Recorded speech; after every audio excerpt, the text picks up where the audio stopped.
Live. See if that worked. Yep, that worked.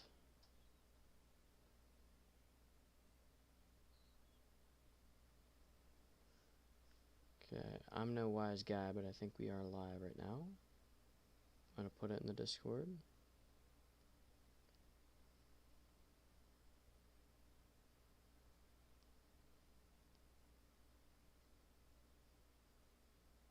Yes, we are. Yep, shows up on my YouTube side, so. Alright, sweet.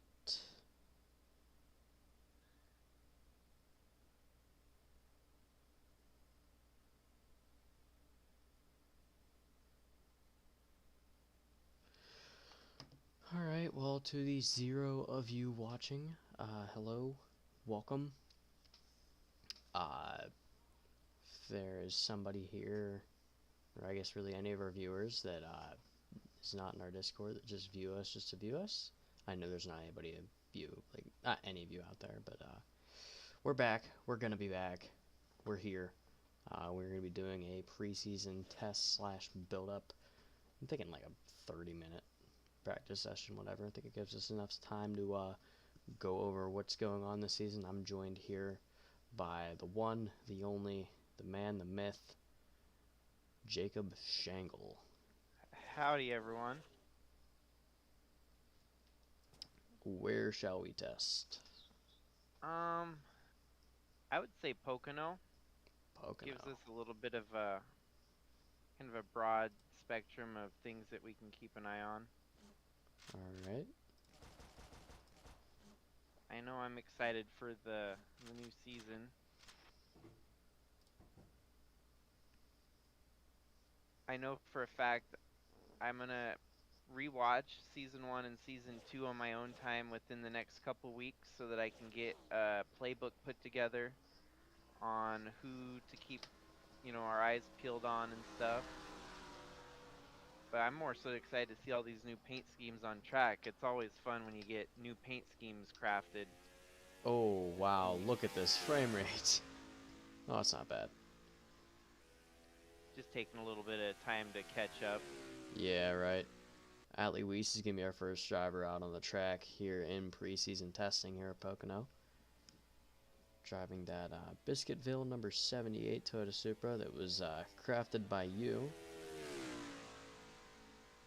And more so partially helped crafted by Atlee himself. He had some pointers on how he wanted it to look. You might see the couple of his team cars all have kind of the same design but different color patterns. So kind of a Penske-esque way of going about it, given the team a kind of an iconic paint scheme and changing up the colors for each driver.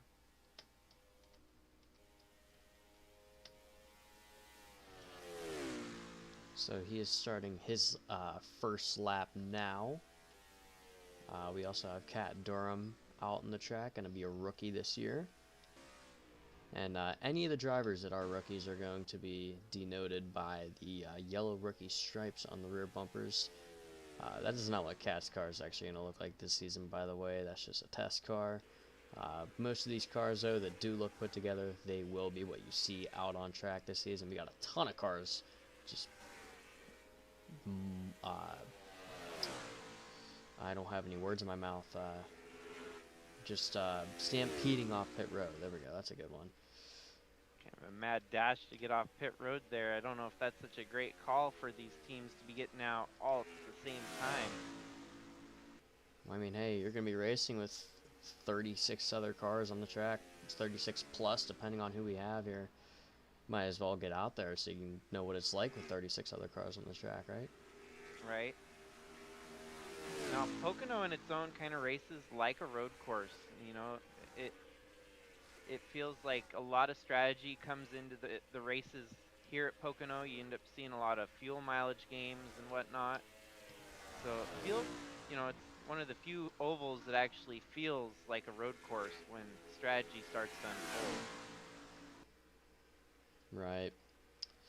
So before we start chattering here, uh, who's your championship pick for the season? Well,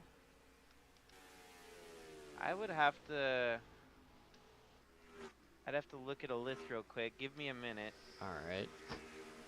I can tell you mine is, but I don't want to. Don't want to sway my pick. Yeah. I was gonna look back at the other information that was on the server real quick.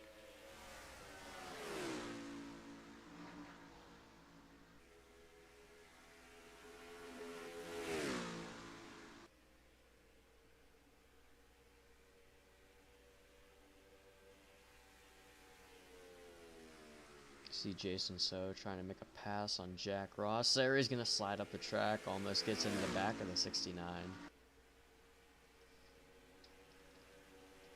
Turn 2 is always fun here. You just sling it straight in there.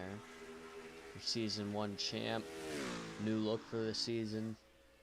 Driving a Mustang and not driving for his own banner either. He's driving for Phoenix Competition, owned by Zane Phoenix himself, driving the 21. Mason's going to be driving the 2 this season. Looking to reclaim his season 1 title. It's definitely fun to see these the stock the hobby stock.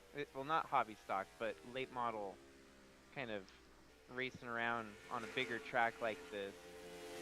And the best part is this mod is modified. Yes, we modded the mod. These are all Cup physics cars, so they all handle like Cup cars, despite looking like late models. And usually, a mod like this would have CTS physics.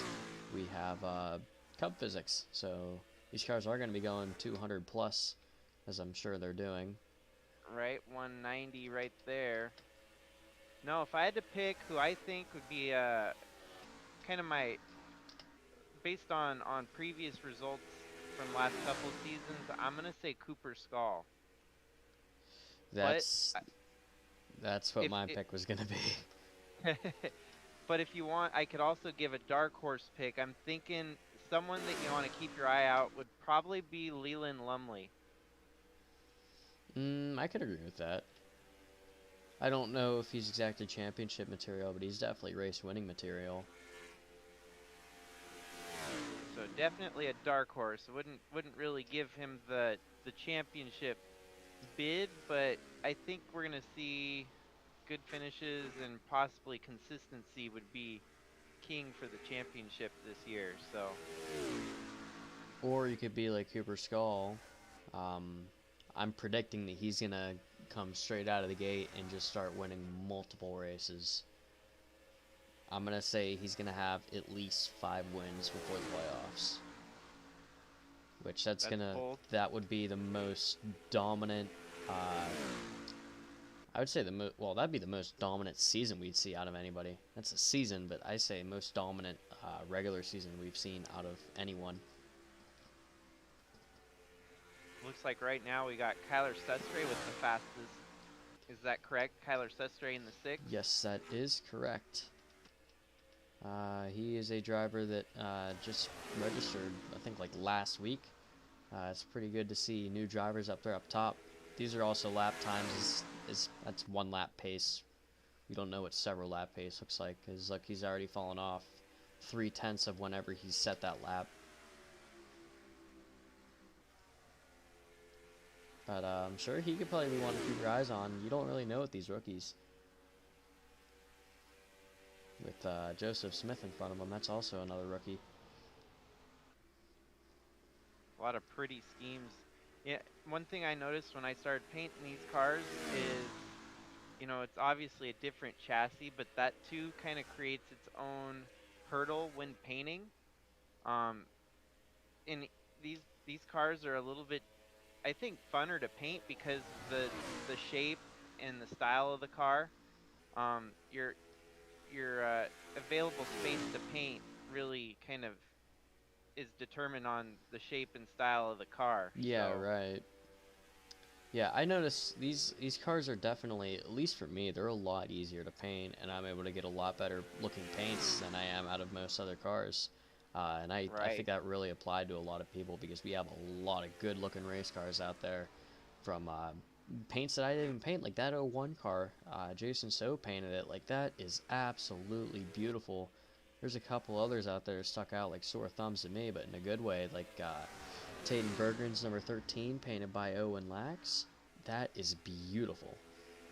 That is really I cool think looking. I think Owen Lax car too. That was also a really good looking one. If I can find it. I And when don't. you get a chance, go back to Belafons. I want to see that one in the actual game. Right 'Cause I there. wasn't sure how. There's Owen Lax's car. That looks really good. Nice. And then yeah, Bella's. Where's Bella at? Oh, you just pass it. Go back a little Did I? bit. Did I? Oh, yep, there it Right is. there.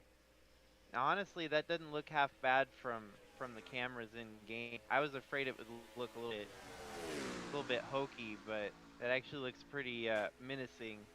Yeah, cameras don't get that precise in game, so won't be able to see the little bit of jaggedness there is. But honestly, it's close enough. It looks good, Jacob. Good job with that. Welcome in. I see we have another person that hopped in for the stream. Oh, we If got a you wreck. don't mind. Ooh, Who was that? That was somebody. Here, I'll just they do this the already easy called way. the tow truck. That looks like probably me. Oh, wasn't me. That was Eric Monaco involved with who is that black car there? That's a test car, so I truly do not know who that was. That was Josh Flint's.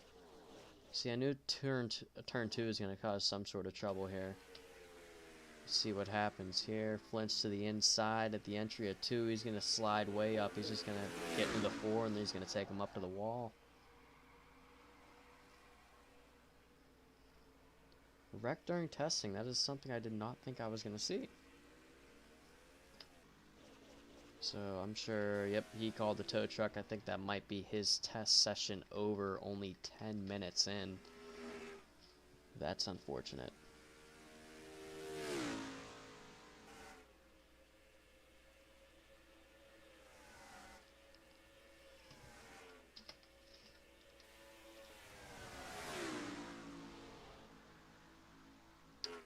So, changes for this season. I mean, obviously, the cars, I mean, those look a tad different, right?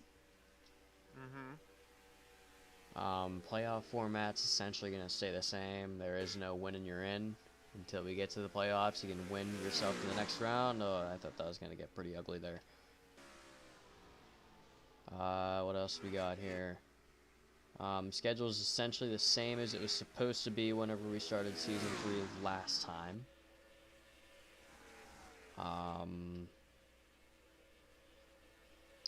What else is different here? I mean, really not So, not much change. We tried to keep a carbon copy of what it was. well, and I guess one of the things we were getting kind of a ladder team or ladder series put together. So you had like an Xfinity of sorts, but that we kind of merged back together, right? Yeah, we're not gonna. I don't think we're really gonna split it to 2 series here. We currently have 37 drivers rostered. We're gonna have a field cap of 38 per race. Um, but what we're gonna do is we're gonna open up the roster to 38 plus cars. So Daytona, basically, if we have more than 38 cars enter, we're just gonna do it the way the duels would do it. Last, whoever regulates to the start below 38th would just be sent home.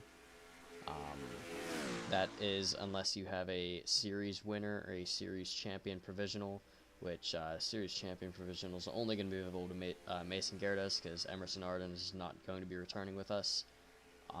And series winner, that's going to apply to a good bit of drivers in there, so they'll be able to get themselves in, and that would apply to every single race. But whoever would be regulated to last after that, or outside of the top 38, would just be sent home.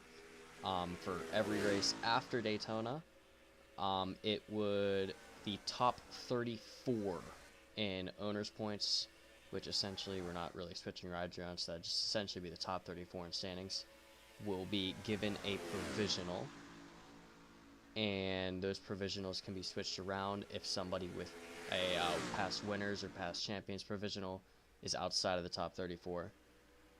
So So basically it'd be the seat, or they could switch it to another driver if need be, or yeah, no. pretty much. I Yeah, mean, we could see some drivers switch around from this if, like, say you have a really good driver who's not going to be able to qualify because they're outside of the top 34 or whatever. You can, well, I mean, that would have to occur after a DNQ, and you're afraid of it happening again.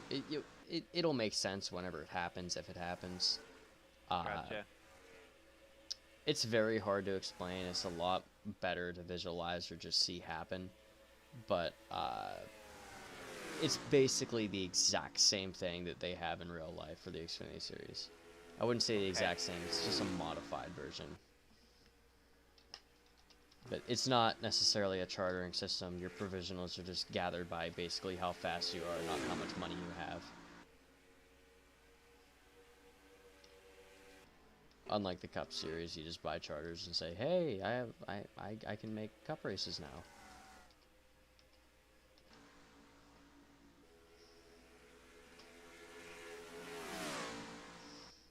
So who's in the 91? That would be Josh Flint's. After getting walled, he has the fastest lap time, and I'm really interested to see how. I think we discovered something. The more smashed up your car is, the faster it is. And look at that. Mason Gerda's Season 1 champ. He's going to hop to second on the board with a 50.348. That probably happened like 3 minutes ago, and I didn't even see. But hey, last season wasn't that great for him. He started getting strong toward the end. Hoping to hit the do ground running this season. do a quick rewind. Go back to about turn 2 right here with the 2 car. Turn 2 at the 2 car. Yeah, just rewind back to about turn 2. And right about there, pause it. Now go back to the drivers behind. Couple of drivers back. Those two. Okay, let's watch them. I almost thought they were gonna wreck. It might have been just a close call, but Oh, yeah, contact was definitely made there. I'm surprised they didn't. That's a good catch there. I didn't see that. There's Lewis Strauss to clean him up, making it 3 wide into turn 3. Oh boy. oh. Rubbin's racing, Jacob. I know for a fact Jack Ross there is a loose cannon, so if it's gonna carry over from other facets of racing, it's gonna be fun to watch and see what Jack Ross has. He might be a menace to the field. Just we'll have to keep an eye on it. There's Andrew Aspinall. That would be the 52 car, but that's just a test car, as you can see there. Big old blue front bumper on it, stick it out from the spotter stand. So what exactly? Because I've got the late model mod. What does the Gen 4 mod do? It's just the cup Yeah, physics, it right? just changes it to the cup physics, yeah. So no graphical no edits to the graphical or the model. Sadly, no. I mean, if I were going to be a huge critic here, I would think if there is any graphical modifications, that they should. You see the cowl induction hood, you see how it sticks up in the middle there? Mm-hmm. I would want that to be taller, and I would want them to make the model sit a little bit lower as well. I think it would look pretty cool. Yeehaw.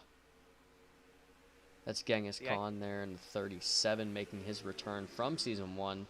Stepped out for last season, but he is back driving for his own team, Victory Lane Motorsports.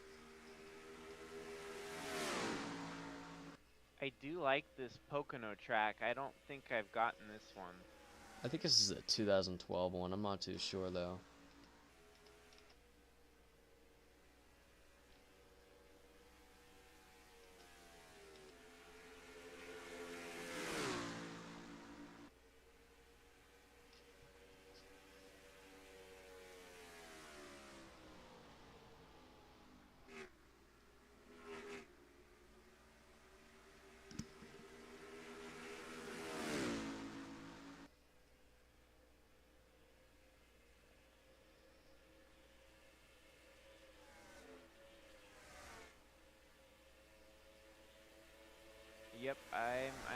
excited to see these cars. It'll be what now, about another week or two before the season starts.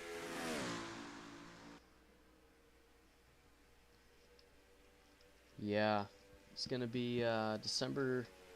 What I think December 16th, if my math is mathing correctly.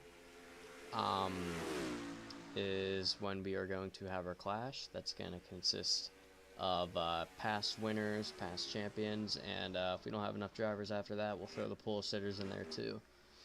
So should be a fun race. I think it's going to be either 25 or 30 or 35 laps around Daytona. I don't really even remember. It's probably a bad thing I don't remember, but you know what? It's alright. It'll be a fun night. Hopefully there's some pretty good racing too. I know Daytona's a hard track to find a good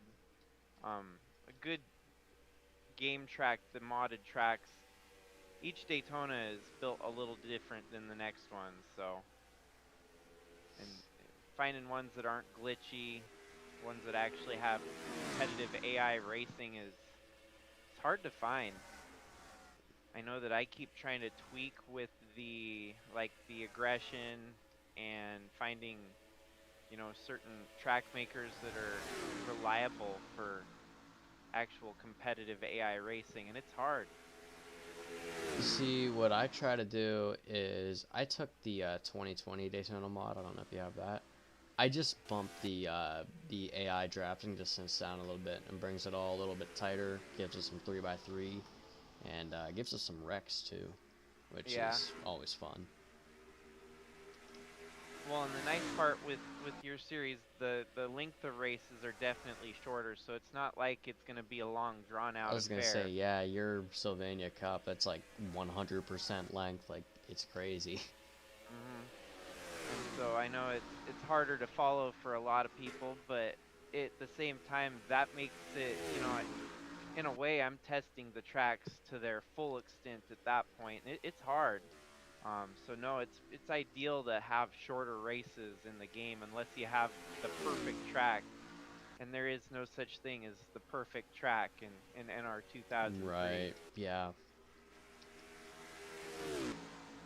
But there are definitely quite a few tracks, and Pocono is on that top list. The tracks that I've found actually are just really good racing action no matter what. And this is kind of showing me that it doesn't matter which version of Pocono you've got. Each one's got kind of its own, perks to it.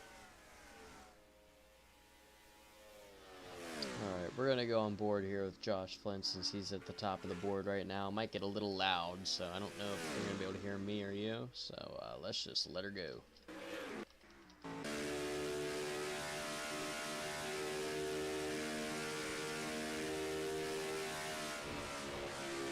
Good old fashioned crank it up.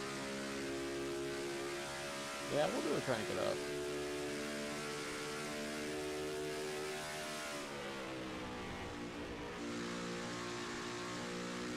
Damn, really puts into perspective how fast they're flying around this track.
only thing with practice, if they do get in a wreck, they don't DQ, so we don't see exactly all the wrecks, or we don't have a way of keeping track after the fact who all wrecked out. Right, yeah.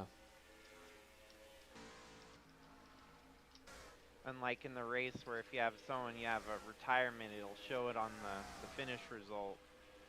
I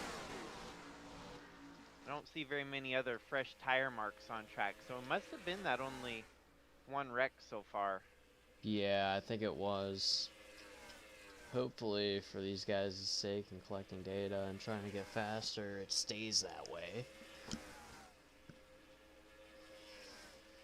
But definitely they're kind of getting a full course here on their practice session. Oh, yeah. Getting some drafting, getting a little bit of side by side racing. It's the way you're gonna gather the most data for sure. Where is Skull in the order right now?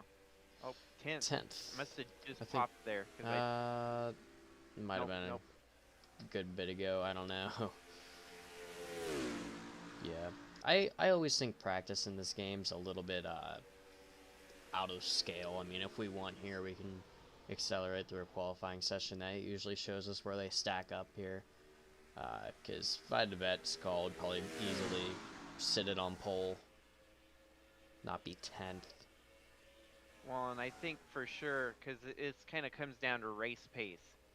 Your qualifying, your rating on the drivers in game, that qualifying rating is key to your qualifying session.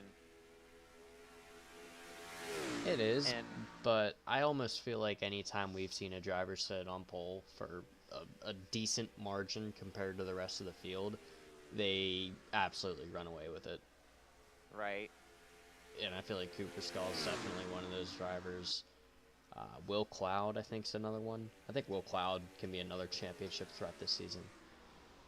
what number is he He's in the 48. He is currently sitting 17th. Okay. Where is he at? Is he on track right now? In the Cheez-It Mobile, there he is. Okay.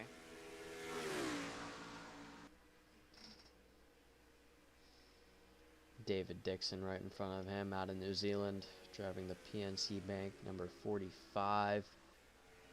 I think Well, out you of... gotta imagine too that the practice helps them get data to put in that killer qualifying lap. Right, yeah.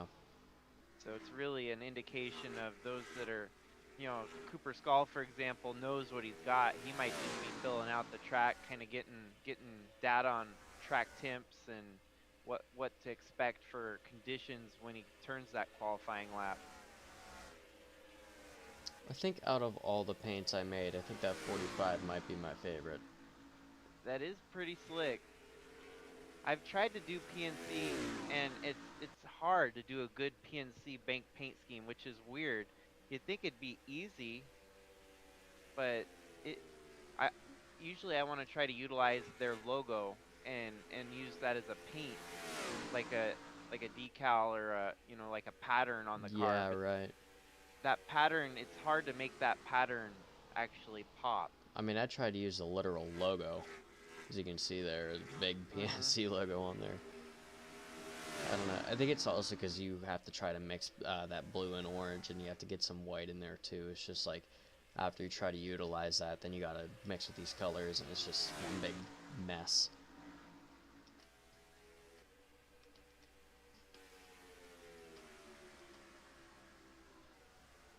Oh boy, Aaron Oh. Adak. That was a send. What was his last lap time? Let's check that real quick on here. 50.9. 59.82. It's not like he's trying to set a stinger of a lap. I bet this lap's gonna be slower than that for sure. Probably a Probably 51 about a flat. 50. Yep, 51 Yep. flat. So just over 2 minutes remaining in the preseason tests. We'll simulate a qualifying session after this just to see where they should stack up. because I'm almost convinced I don't think Josh Flint's is going to be on pole after seeing what he did get a win last season, but his pace was not consistent by any means last season. No offense to Josh. Uh, I just didn't think you were really race winning or championship winning material last season. That could all change for this season because of the rating changes that I did today. I think he did get a +5, which was a 1/8 chance to happen. So that is the most his stats could have grown. So for all we know, we could see him running up front the rest of the season. And I think something happened there between the 99 and the 4, right behind the 91, who we were just talking about. Well, and you mentioned that about ratings up, you know, alterations to the ratings. I'm trying to figure out where to go next season, and I'm thinking a reset every year will be an ideal way to get things kind of going. At least keep a lot of the drivers. I mean, for example, Atlee Weiss being our season champion for the Sylvania Cup, he'll be able to hold better standing in the ratings than, say, a Jack Ross who finished around 40th in the points. So I'm gonna try to figure that out before the season starts, kind of a algorithm or a method for the ratings. What do you got? Did you kind of keep the ratings the same Yep. from last year? So for any driver from season 2, so last season, I copy pasted their ratings into this season. Then I did a random +or -3 or a +or -5 to all their ratings. Okay. All of the vehicle ratings for every single driver is 80. Min max, it's all 80. So they all have equal cars. It's just different drivers. So no Any no driver that would have partaken in the AR7 series whenever we had that going, but not the Season 2 Cup Series, their ratings would have been copy pasted from there. Any driver from Season 1 that did not participate in any other season would be taken from there. Any driver that would have participated in the Season 3 Cup Series that didn't participate anywhere else, their ratings would have been taken from there. Which I think that was only okay. Taten Bergren. Well, and Al Bunch was in the AR7. I don't think So he ever made it to the Cup. So his ratings would have been taken from AR7. I think there's Okay. only a couple drivers that I had to do random ratings for. That was Eric Monaco. Um, who else we got here? I think Taylor Campbell was one. Uh, Kyler Sustry was another one. I think there was one or two more. Not coming to me right now. Joseph Smith was another. That was only because that they have not competed in the IORL at all in any way, shape, or form. Okay. So that is the test session concluded with, as we're getting ear raped by the national anthem. Um, Josh Flint's had the quickest time with a 50.305. Mason Garrett is second. Kyler Sustry third. Zane Phoenix fourth. Ethan Hornacek's going to round off the top 5, followed by Lewis Tross, Jonathan Stratton, Jacob Shangle, the man, the myth. Hacken Richardson ninth, and Cooper Skull is going to round off the top 10. Here is the rest of them scrolling down the screen right now. Oof, the Atlee Weiss all the way in 30th, but he's really only separated by about 3/10 or thousand. What's point Three 3? tenths. Yeah, Yeah. 3/10. So pretty tight field of competition there. Well, I feel like this is all mixed up here. We'll see. We'll accelerate through this real quick. I think that looks a little more accurate, if I do say so myself. Maybe not the Oop. Jacob Shangle part on pole. We'll just click down by one there. You don't got to see that. Uh, no, I think that's a lot more closer as to what it would be. Uh, see the lap times come down by about a second there. It's because they took the fuel out of the car and they're much. Yeah, Lewis Tross in dead last. That's a lot more accurate, actually. Holy cow, poor Tross. About a whole second off from the lead. 50.19 to 49.3. Yeah, I think all of this seems a lot more accurate as to what it would be. See Skull there in second, Will Cloud in fourth. I said he'd be a threat. You said Leland Lumley would be a threat. He's in sixth there. David Dixon, I know his ratings are pretty good. He's in 13th. Gavin Ellison is another one who's always been up there. He's in eighth. Mason Garrett is your season one champ. He's in third. I knew he'd make a comeback at some point, but here he is. Genghis Khan there in fifth. That's pretty good. Yeah, I think he had a win in season one, if I do remember correctly. That does stick in my head. I remember. Like I said, I'll compile up a list for both of us and I'll send it to you. I'm gonna be an IRL nerd for the next couple weeks. Yeah. Like I said, Josh Flint's, I knew he wasn't really going to be that pacey. He's in 34th. Alex Crowther 35th. He does have a win at Canadian Tire in season 1, but that was a road course. That's a whole different ball game. Well, if it's the Um same Canadian Tire that I've known, it's got that one glitch where they slide coming into the last set of corners right into I the hay Yup. bales. Yup. Yeah. I think if you go back and watch that race, I think that we had a pretty big problem with that. Yep. I'm Make that yeah. the top of your list to go back and watch, because I'm like 95% sure we had a whole thing with it. It'll be Actually, I think yeah, if I remember, there's a good bit of shunts that race. So it'll be fun to start drawing my own connections with what I've seen in my series to the history of the series. I never actually followed from season 1. I started following in season 2, so I've got to get a stat book put together for season 1 most definitely. Because it's still going to be relevant. Most of your drivers, there's still a lot of drivers around from season 1, yeah, correct? right, yeah. I mean, what we got: Will Cloud, Mason Garrett, Cooper Skull, Genghis Khan, Leland Lumley, Avery Farrell, Gavin Ellis. Like it's just about half the 98% of the drivers. I mean, you're from season 1. Like there's only one driver in the top 10 there that wasn't in the field in season 1. I was there at the tail end of season 1 then, Yeah, probably. you I were don't there about halfway through. I mean, Okay. we started season 1 with 34 or 24 drivers, and we ended with like 36. So we got a good bit throughout the season.